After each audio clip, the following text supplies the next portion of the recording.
at this San Antonio. Real San Antonio.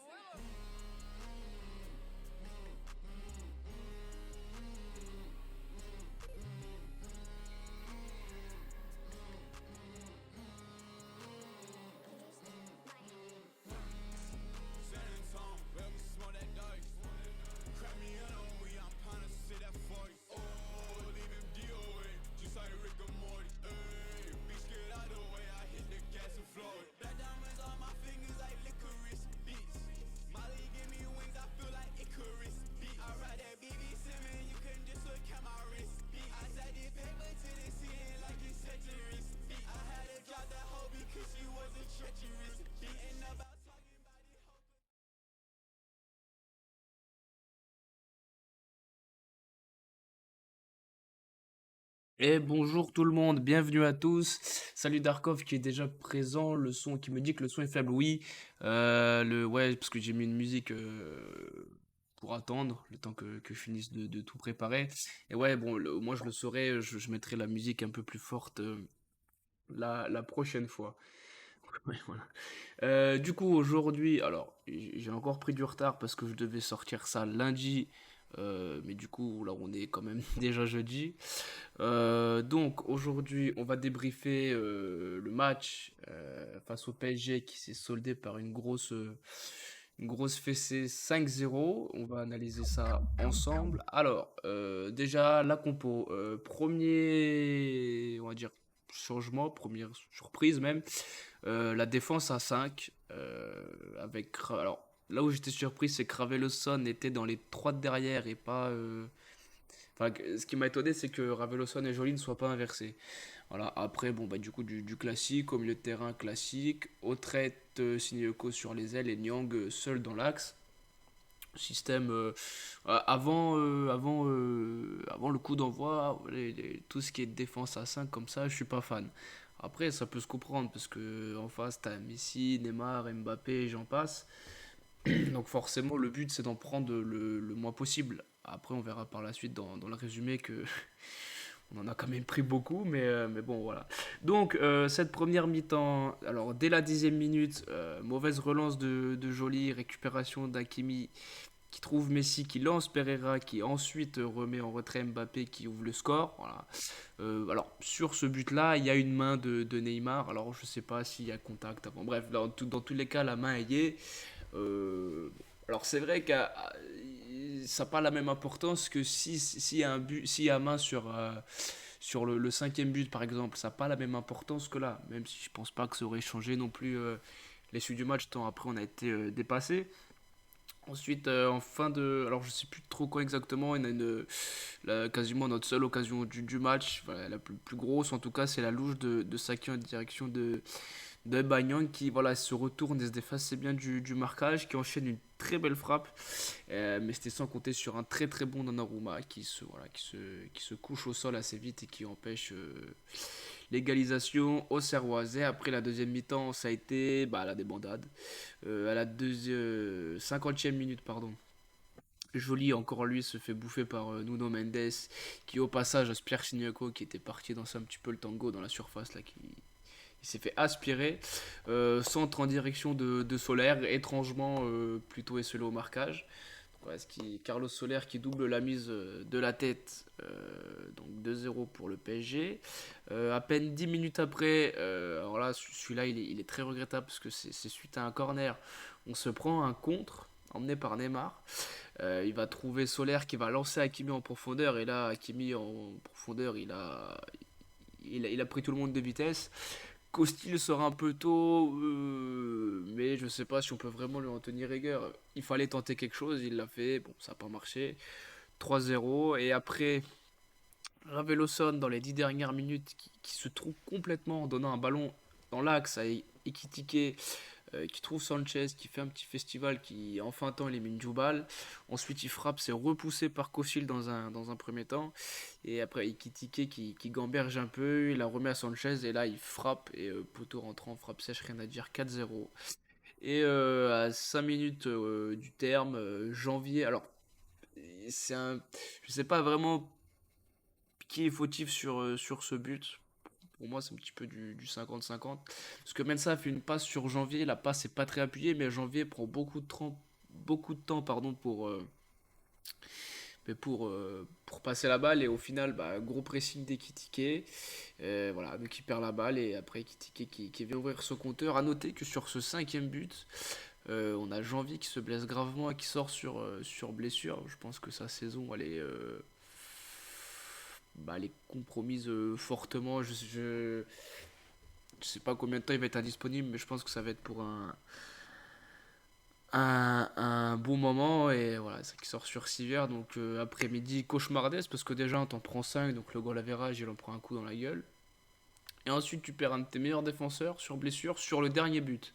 Après, voilà, les images sont assez terribles, la cheville elle se bloque et après voilà, on voit bien que la suite c'est pas joli. Donc l'enseignement du match, il n'y a pas grand chose de positif à retenir. On prend une fessée comme si on s'y attendait. Sur les 5 buts, bah, il y en a 3 où on leur donne.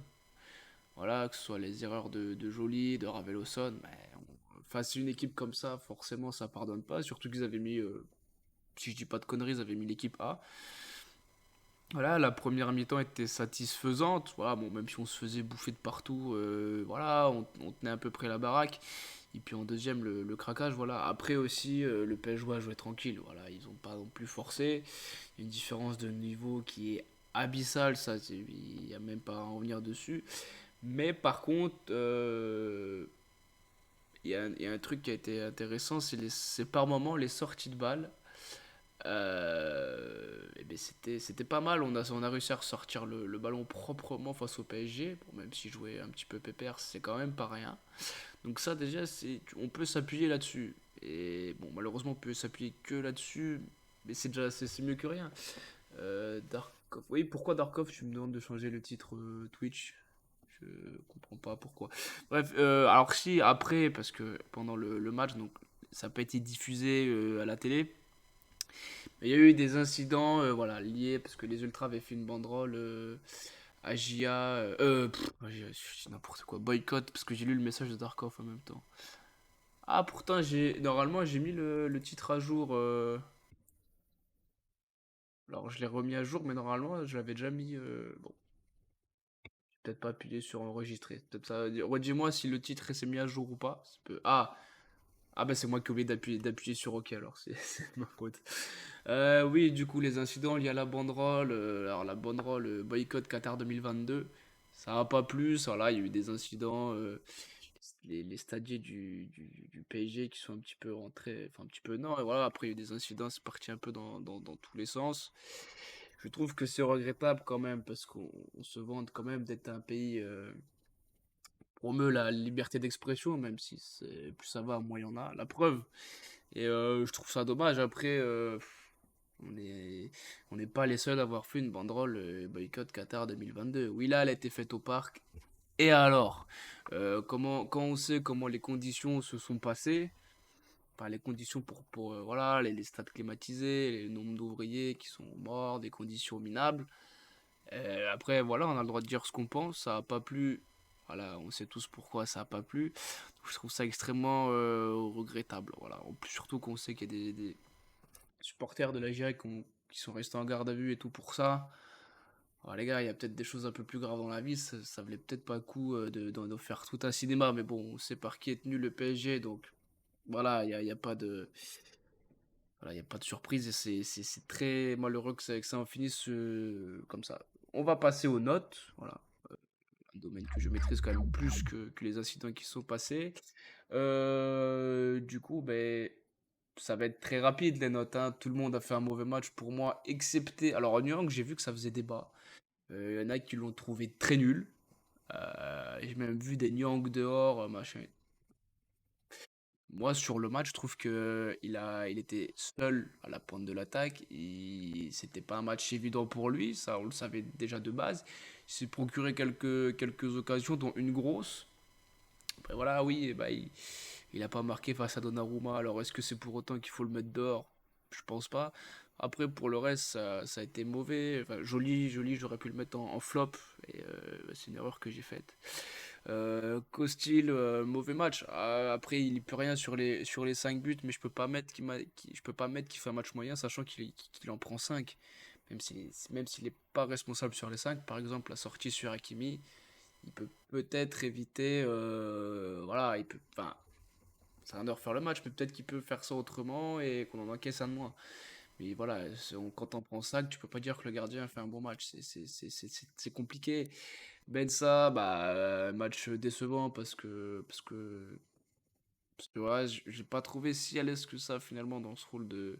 Bah, c'était pas vraiment un piston parce que c'était vraiment beaucoup plus défensif que ça. Mais Mensa, ouais, je trouve qu'il fait un match décevant. La passe pour Janvier qui amène le cinquième but. Voilà, les torts sont partagés. Janvier, bah, décevant aussi. Raveloson, Raveloson, j'aurais pu le mettre dans les flops parce que sa relance, elle est juste honteuse. Pourtant, j'apprécie beaucoup le joueur, mais voilà, quand il y a des gros loupés comme ça, il faut aussi le dire. Donc joli flop. Touré, j'y arrive toujours pas. J'ai vraiment l'impression que je suis une fixette sur Touré, mais Touré, j'arrive pas à le trouver bon. Alors il y a une erreur, je viens de remarquer, c'est que Djoubal, alors non, alors Djoubal n'a pas joué de numéro 10 sur ce match, il était entre janvier, je sais pas pourquoi ça a fait ça. Ouais. Non, je sais pas, ça a merdé. Enfin bref, je suis désolé. Du coup, non, Djoubal était bien. Mais oui, Djoubal, voilà, match décevant aussi parce que bah, t'en prends 5 hein.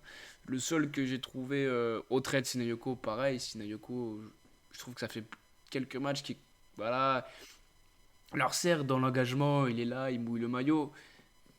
Mais quand t'es aussi brouillon techniquement, ben, à un moment donné, ça suffit pas. Euh, alors je dis pas que c'est fini, que voilà, il faut l'enterrer, pas du tout. Mais voilà, sur ce match-là, c'est un match décevant. Les seuls, voilà, parce que Nyang, parce que voilà, il s'est créé des rares occasions. Saki, dans l'entrejeu, j'ai trouvé très bon, il a fait de très bonnes passes. Il aurait pu être passeur décisif sur Nyang.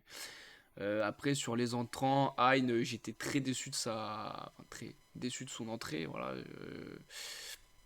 il est dans le dur sur cette première partie de saison, ça a été très compliqué pour lui. Perrin, j'ai mis match moyen parce que voilà, et je trouve qu'il a porté beaucoup plus Kine, alors que normalement ça devrait être l'inverse.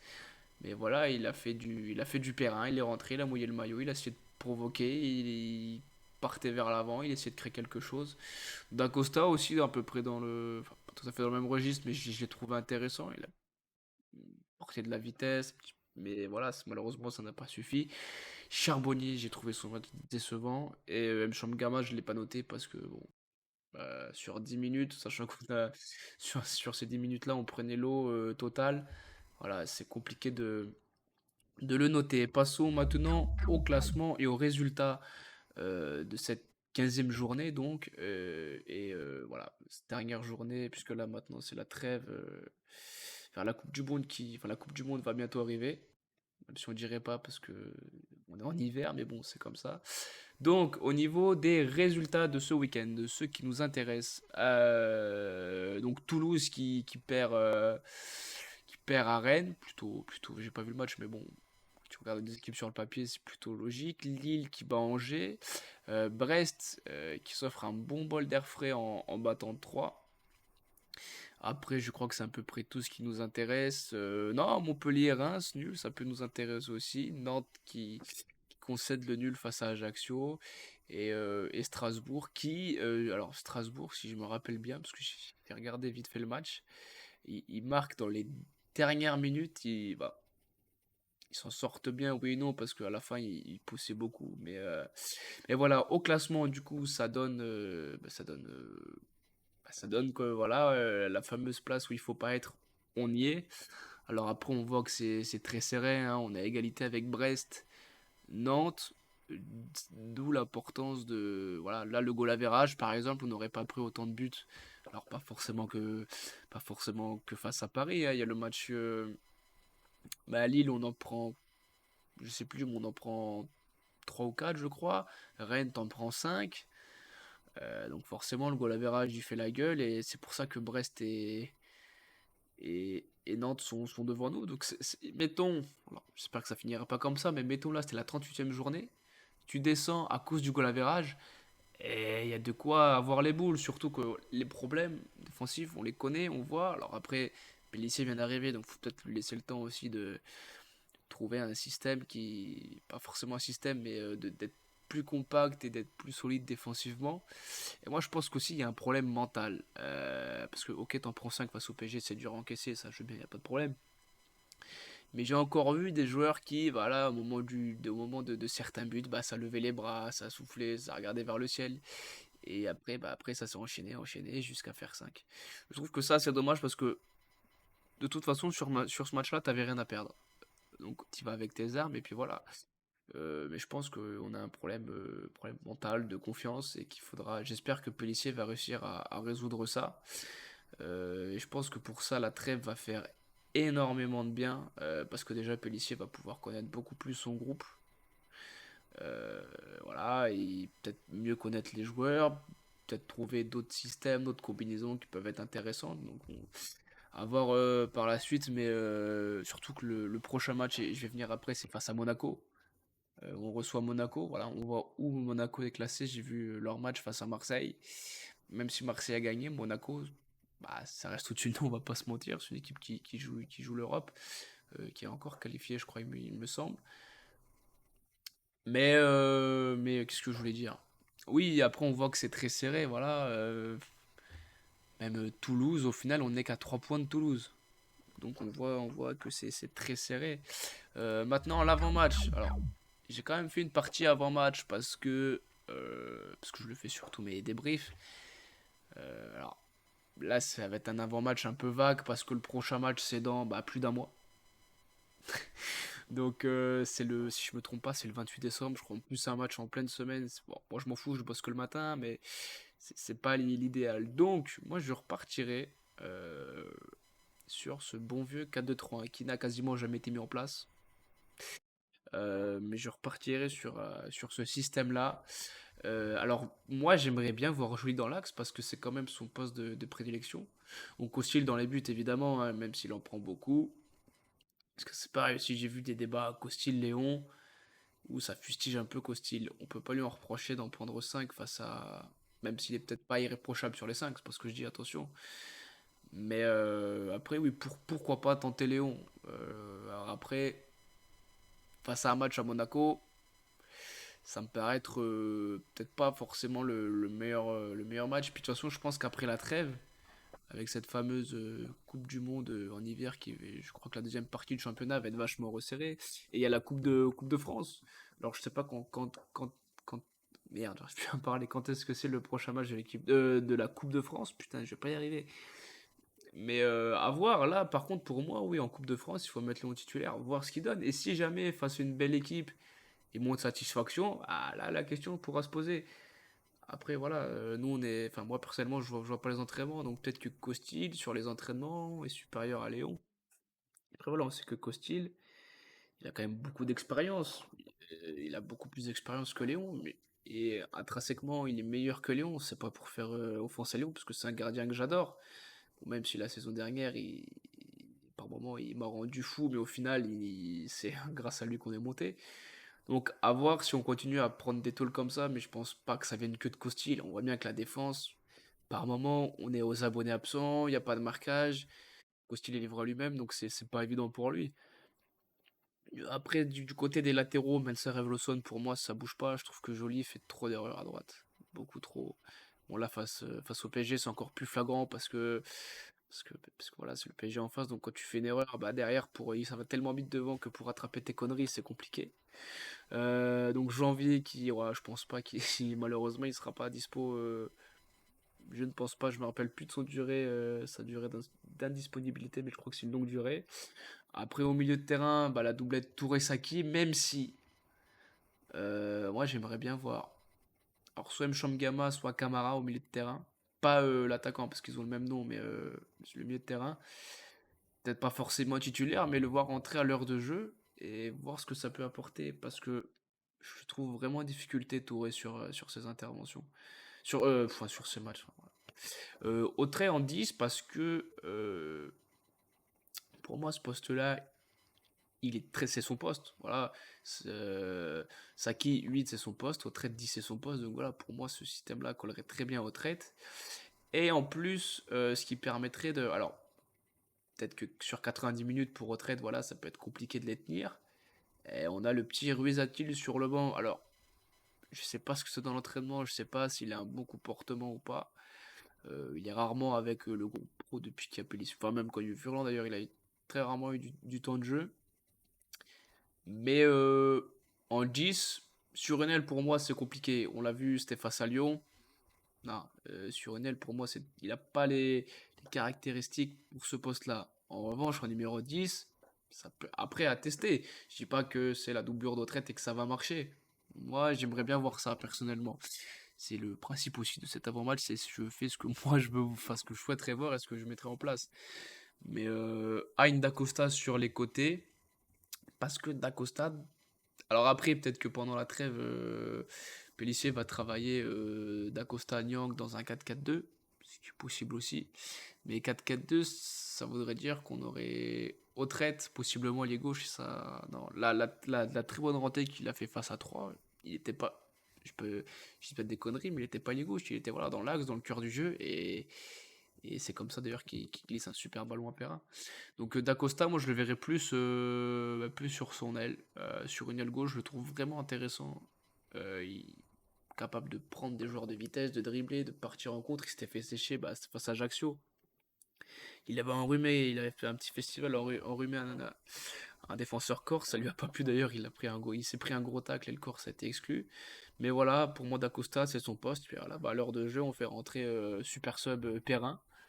Et puis voilà, ou même en fonction de l'adversaire en face et comment ça se présente, tu sors Nyang qui lui est, voilà, on sait que la vitesse c'est pas son fort, et tu mets Dacosta en pointe seul et Perrin autour, enfin pas autour de lui, mais voilà, Perrin qui va aussi apporter de la vitesse, et là soit on joue le tout pour la vitesse avec Dacosta et Perrin, qui moi ça peut être intéressant aussi, ça peut être intéressant. Donc voilà moi ce que je mettrais en place et surtout faire des changements à l'heure de jeu quoi. Voilà. Après alors j'ai vu là, je viens de voir en même temps que vous sur le banc, enfin en même temps que vous non, mais Perrin, il est mis 2 fois. Alors on n'a qu'un seul Perrin dans l'effectif. Ce qui est bien dommage d'ailleurs parce que si on avait plus de joueurs qui avaient cette attitude et cette combativité sur le terrain, on n'en serait peut-être pas forcément on serait peut-être pas forcément aussi mal classé. Bref. Donc non, du coup c'est du Gimon que je voulais mettre à la place de Perrin que j'ai mis en double. Voilà, c'est tout pour cet avant-match. Mais peut-être, je me tâte, mais peut-être que maintenant je vais refaire des. Parce que c'est vrai que l'avant-match d'une semaine à l'autre, bon déjà c'est pas évident parce que une semaine, donc il peut y avoir des blessures, des suspensions, des. Voilà. Alors là, vous imaginez un mois à l'avance ce qui peut se passer. Bon, j'espère rien. Hein. On va pas porter l'œil, mais pas de blessure, pas de. Voilà. Donc voilà, c'est tout pour cet avant-match.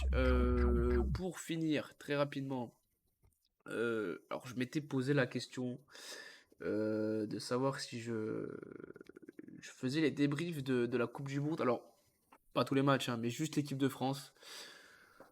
Peut-être, je sais pas encore, j'en sais rien. Tout dépendra si je trouve le temps, la motivation et surtout, ce que j'allais dire, si jamais ça vous intéresse, tiens, voilà, c'est vous qui déciderez. Si jamais ça vous intéresse d'avoir des débriefs sur les matchs de l'équipe de France, et même on pourra parler de la sélection, voilà, des 25, oui, c'est bien 25 ou 26, je sais plus, que Deschamps a sélectionné. Dites-le moi en commentaire, il y a aucun souci. Et par contre, ce qui est sûr, ce que je vais faire, c'est donc pendant cette trêve-là, alors je sais plus si je l'avais fait la saison d'avant, parce qu'à mi-saison, je ne sais plus si j'avais fait une vidéo où en gros, on a fait une sorte de conseil de classe, ou voilà. Mais du coup, c'est ce que je vais faire là. Alors, pas cette semaine parce qu'on est déjà jeudi, peut-être la semaine prochaine, parce qu'il faut que je voie comment je prépare tout ça. Ça prend du temps, même si les montages, les machins et tout, c'est pas ouf, ça reste très très très standard, mais moi ça me prend du temps. Donc voilà, pendant cette trêve, je ferai une vidéo où voilà, on va juger cette première partie de saison auxerroise. même si il y a eu que on n'est pas encore à la moitié du championnat. Ce qu'il faudra prendre en compte aussi, mais voilà, voir qui ont été les tops et flops de cette mi-saison, quel système repartir, sur quel système, dispositif repartir sur cette seconde partie de saison, et aussi, voilà, c'était une saison particulière. Parce qu'on a connu un changement de coach entre deux, un recrutement qui pose question, donc on verra ça, tout ça, on verra tout ça, pardon. Sûrement, oui. Allez, d'ici 1 à 2 semaines, je préfère prévoir large parce que je me connais. Donc voilà, c'est tout pour ça. Enfin, c'est tout pour aujourd'hui, voilà. Peut-être que je referai, parce que ça fait un moment que j'ai pas fait de stream FIFA. Peut-être que j'en referai aussi. Enfin, j'en ferai sûrement, mais je sais pas quand. Du coup, n'hésitez pas à me dire en commentaire hein, si vous voulez voir des débriefs de l'équipe de France. On pourrait même faire sur FIFA une carrière, enfin carrière Coupe du Monde, enfin vous m'avez compris quoi, jouer la Coupe du Monde avec l'équipe de France. Et j'avais voulu tester le mode sur FIFA, comme ça, pépère. Et ce que je trouve embêtant, c'est qu'on peut pas. Alors, je crois qu'il y a une mise à jour, alors je sais pas si ça inclut ça dans la mise à jour, mais on peut pas choisir ces joueurs pour la Coupe du Monde. Et ça, je trouve ça dommage. Je trouve ça vraiment dommage parce que j'avais pris, en plus, c'était même pas le bon groupe. Parce que quand j'ai pris l'équipe de France par curiosité pour voir, j'ai vu qu'il y avait notre Benoît Costil national en équipe de France. Donc bon, voilà, c'est pour ça que j'aurais bien. Alors, à voir si avec la mise à jour, c'est le vrai groupe. Mais même avec le vrai groupe, moi, j'aurais pas pris ce groupe-là. Mais bon, ça, c'est un autre débat. Mais du coup, ouais, je peut-être faire ça aussi sur FIFA, ça peut être sympa. Voilà, ce sera plus détente. Donc voilà, moi je vais m'arrêter là-dessus. Sur ces bonnes paroles, n'hésitez pas à. Alors déjà, bah, je l'ai déjà dit, mais je vais me répéter, c'est pas grave. En commentaire, si on fait une petit débrief Coupe du Monde spécial équipe de France ou pas. Et voilà, n'hésitez pas à me suivre sur Twitter, sur YouTube, sur Facebook, sur Instagram, sur Twitch. Twitter, Facebook, YouTube, c'est affiché sur l'écran. Twitch, c'est l'iconé 11. Et alors Twitter, c'est bien l'iconé 1, parce que la dernière fois que je suis passé sur France Bleu, on m'a dit ah, votre Twitter, c'est bien l'iconé tout court. Je dis oui, oui, bah, je savais même pas qu'il y avait un 1 au bout. Bref, voilà, du coup, c'est l'iconé 1. Et puis voilà, n'hésitez pas, si ça vous a plu, à partager, commenter, liker, et tout le pataquès. Voilà, sur ce, je vais vous laisser. Je vous souhaite à tous une très bonne après-midi. À très bientôt et surtout, allez la GIA. Allez, ciao.